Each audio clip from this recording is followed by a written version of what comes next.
Assalamualaikum, dear wonderful audience, and welcome to you once again in the Trainers podcast series.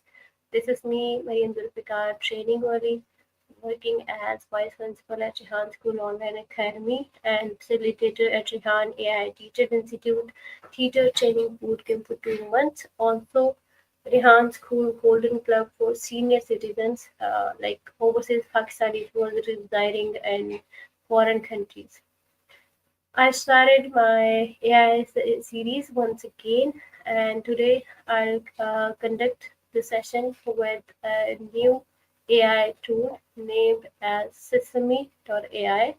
So let's connect the code and let's see which kind of the information it will share with us. And okay, so let's connect call first with Maya.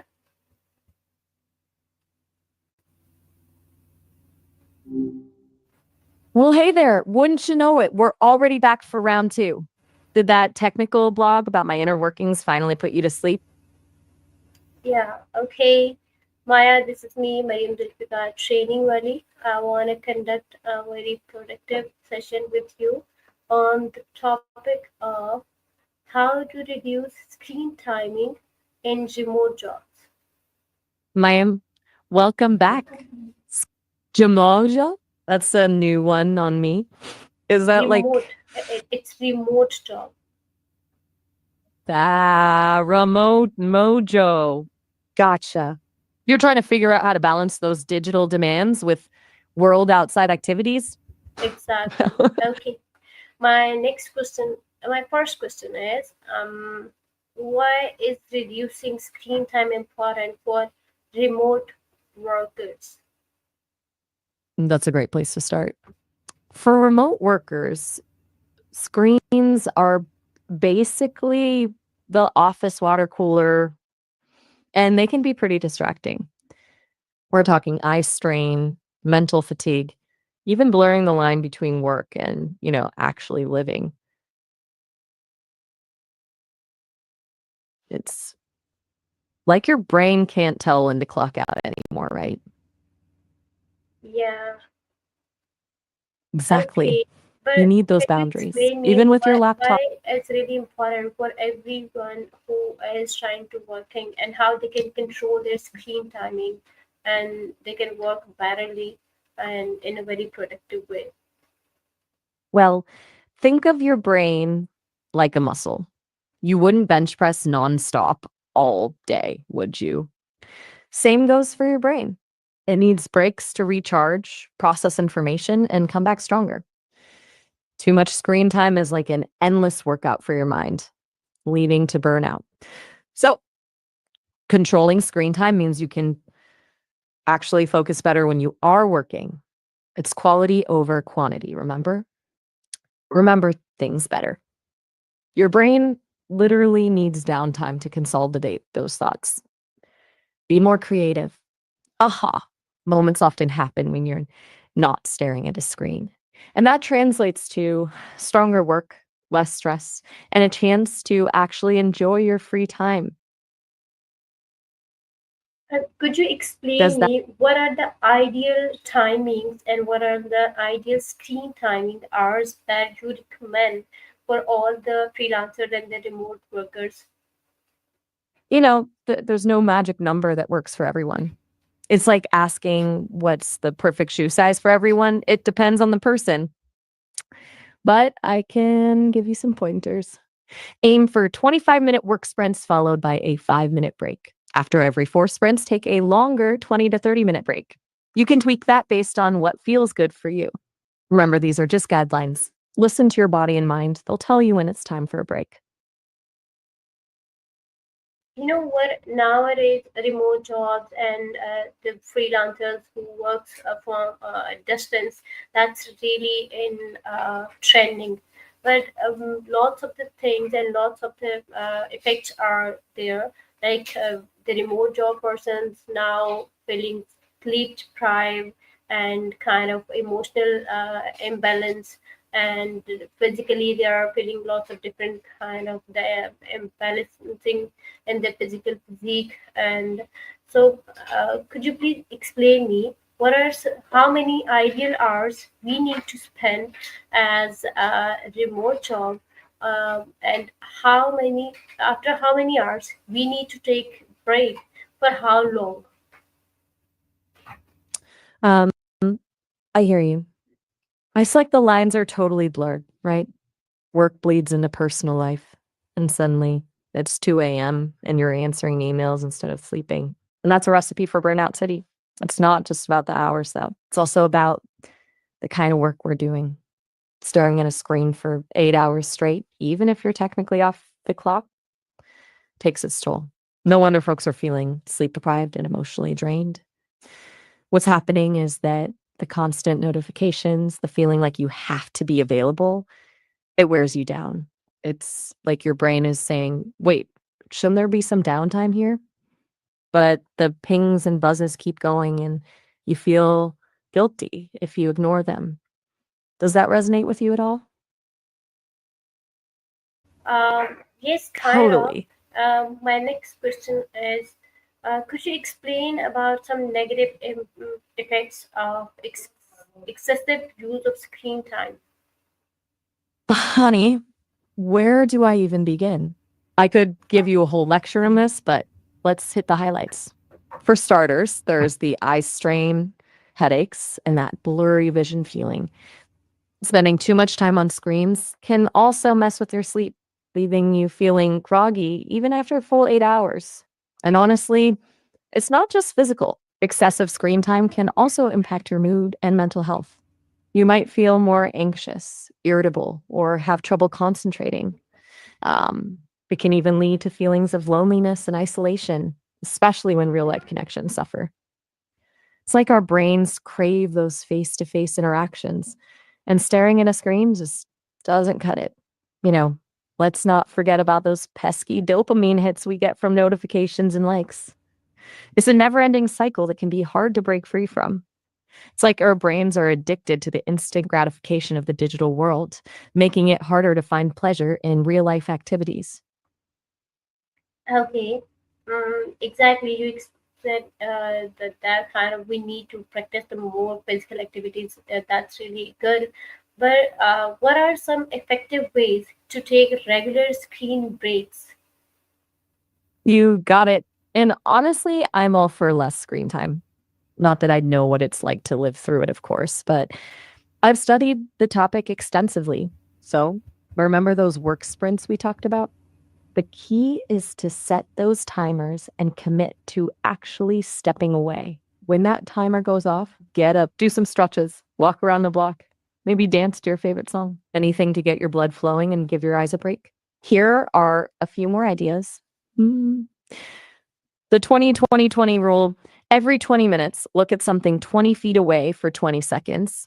Reward yourself with screen free activities. Plan something you enjoy doing that doesn't involve a screen, a walk in nature, a good book, quality time with loved ones. Set boundaries with yourself. No screens in the bedroom an hour before bedtime. Shut down notifications during meals. Think of it this way: you wouldn't go days without charging your phone, right? Taking screen breaks is like recharging your brain so you can function at your best.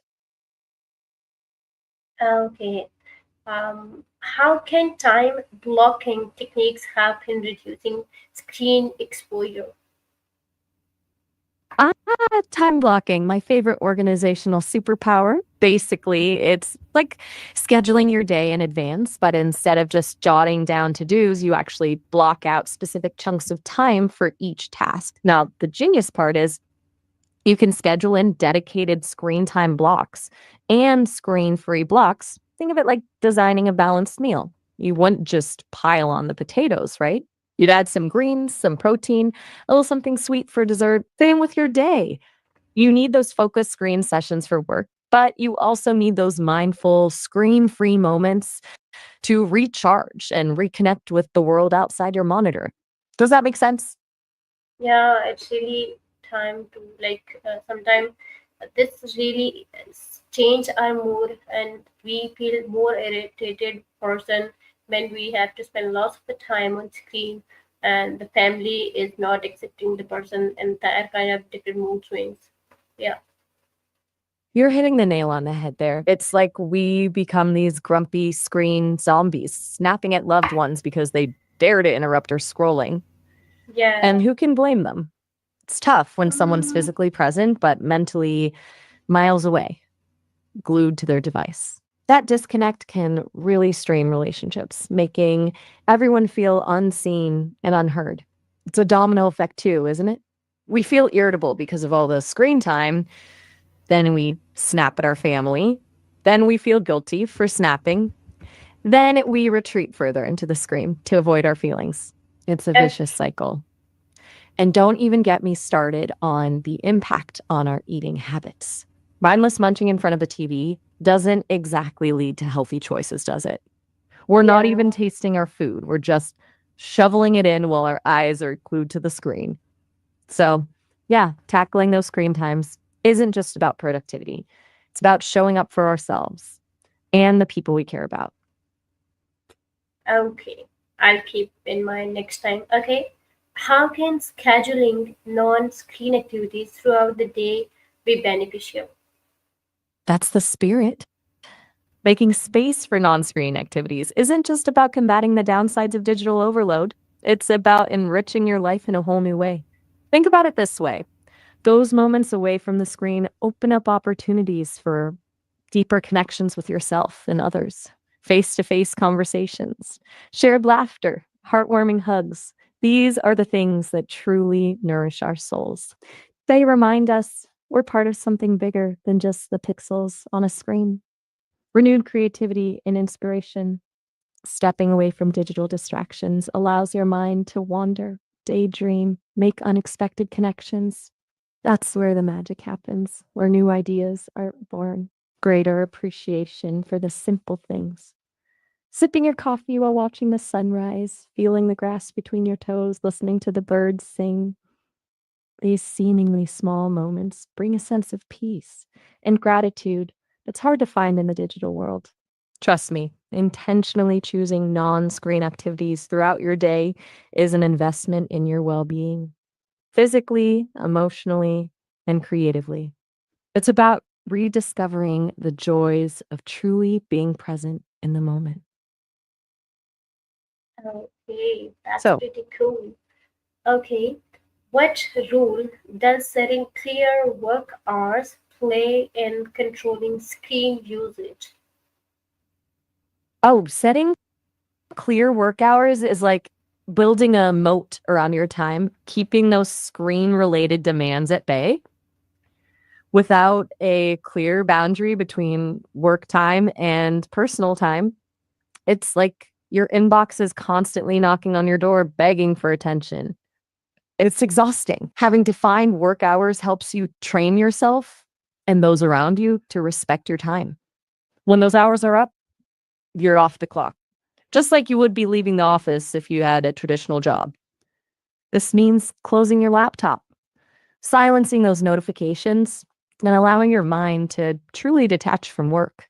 It's crucial for preventing burnout and reclaiming your evenings and weekends for activities you actually enjoy. Think of it this way: your free time is precious. Don't let it be consumed by an endless stream of emails and deadlines.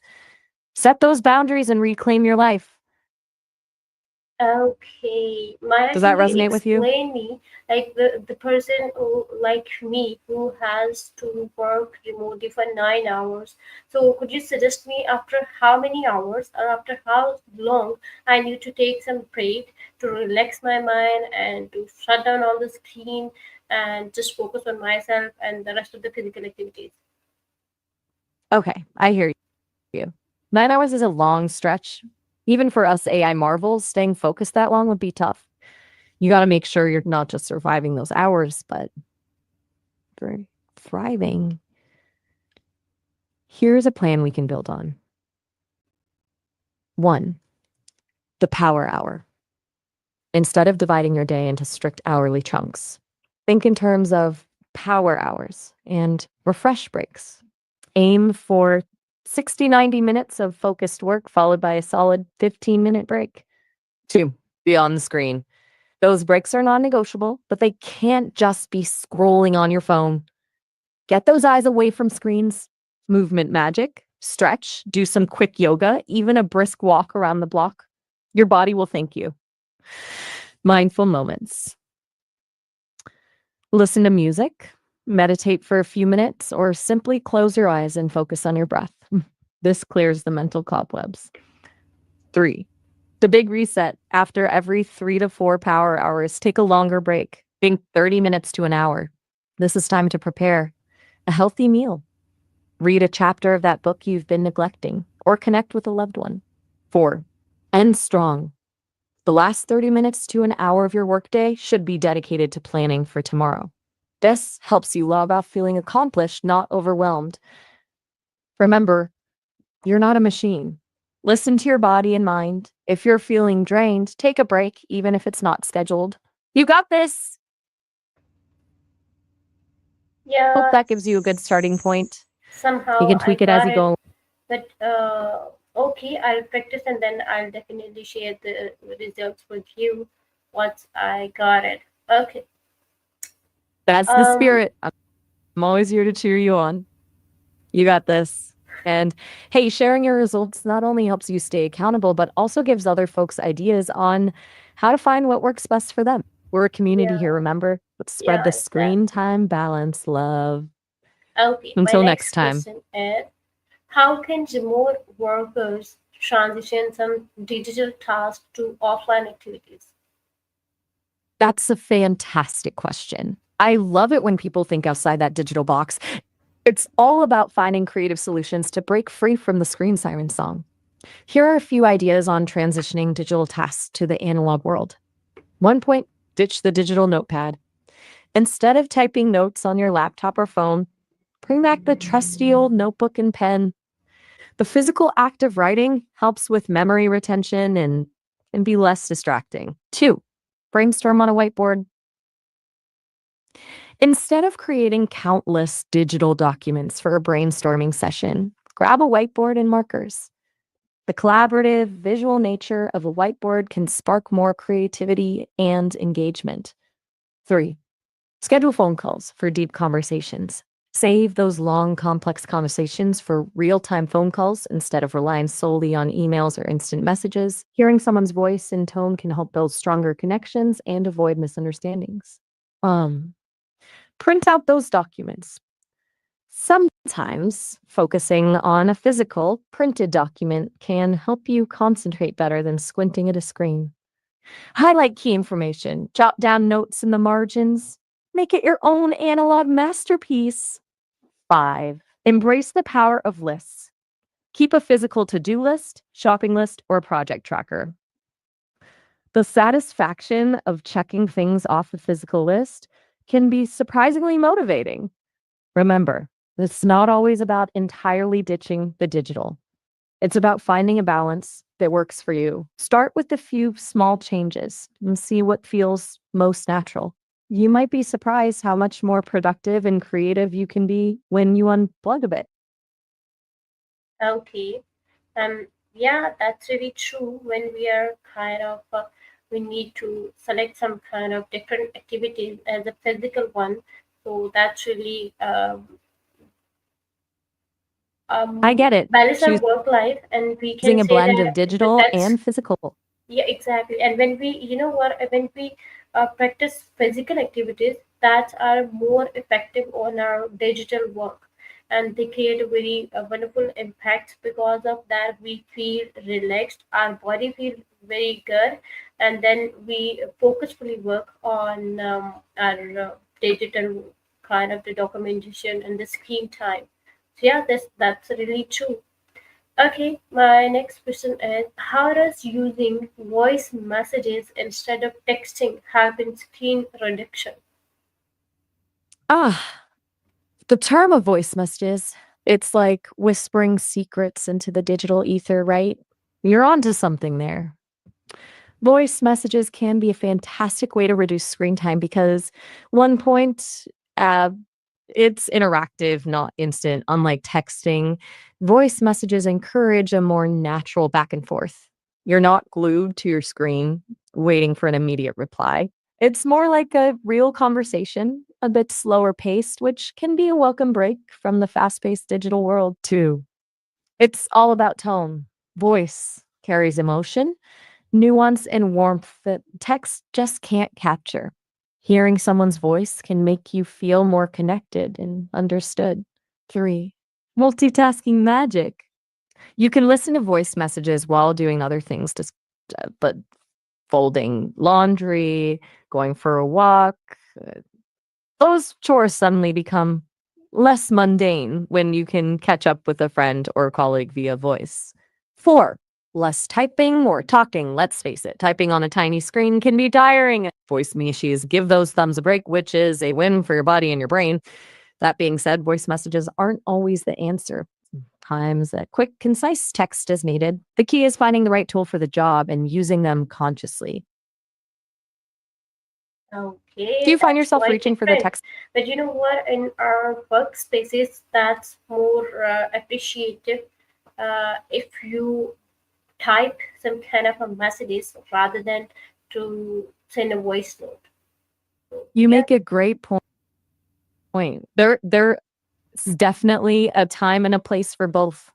Some workplaces are more formal, and a typed message keeps things streamlined and professional. You wouldn't want to send a voice note with background noise during an important business negotiation, right? But for exactly. less formal situations like with colleagues you know well, or for tasks where a casual touch is appreciated, that's where voice messages can truly shine. Okay. Yes, I agree with you. Okay. What are the best ways to reduce eye strain while working remotely? The perils of staring at a screen all day is like a marathon for your eyes. Here's how to help those peepers out while working remotely. 1.C, the 20-20-20 rule. Every 20 minutes, look away from your screen and focus on something 20 feet away for 20 seconds. Think of it as your eyes' mini vacation. 2. Lighting matters. Make sure your workspace has good lighting, but avoid harsh overhead glare. Natural light is ideal, but if that's not possible, use a desk lamp to supplement. Position your screen so the light source is not reflecting directly onto it. 3. Adjust brightness and contrast. Your screen shouldn't be blindingly bright, nor should it be so dim you're squinting. Adjust the brightness and contrast to a comfortable level. 4. Blink, blink, blink. We tend to blink less when staring at screens, leading to dry, tired eyes. Make a conscious effort to blink more frequently. 5. Invest in blue light filters. Blue light emitted from screens can interfere with sleep patterns and contribute to eye strain. Use blue light filtering glasses or enable the blue light filter on your devices. 6. Get the right distance. Position your screen about an arm's length away, with the top of the screen at or slightly below eye level. 7.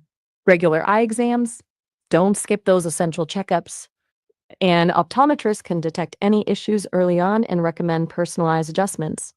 Remember, taking care of your eyes is crucial, especially when you're spending a lot of time in front of a screen.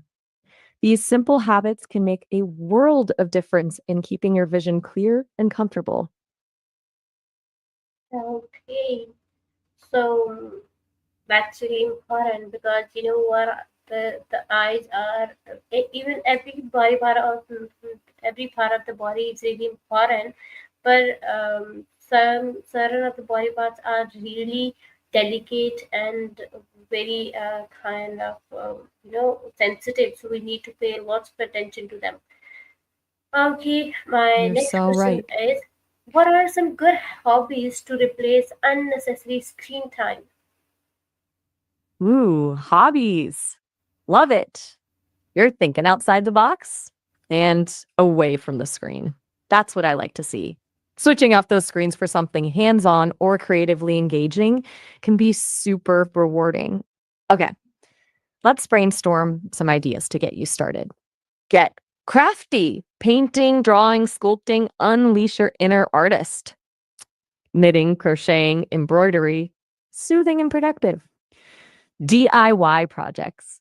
Upcycle furniture, build something cool. Cooking or baking, experiment with flavors and create delicious treats. 2, move your body, dancing, put on your favorite tunes, and let loose. Yoga or Pilates, improve flexibility and find your inner zen. Hiking, biking, swimming, feed your mind, read a good book, lose yourself in another world. Learn a new language or musical instrument. Challenge yourself and expand your horizons. Start a blog or journal. Write down your thoughts and experiences.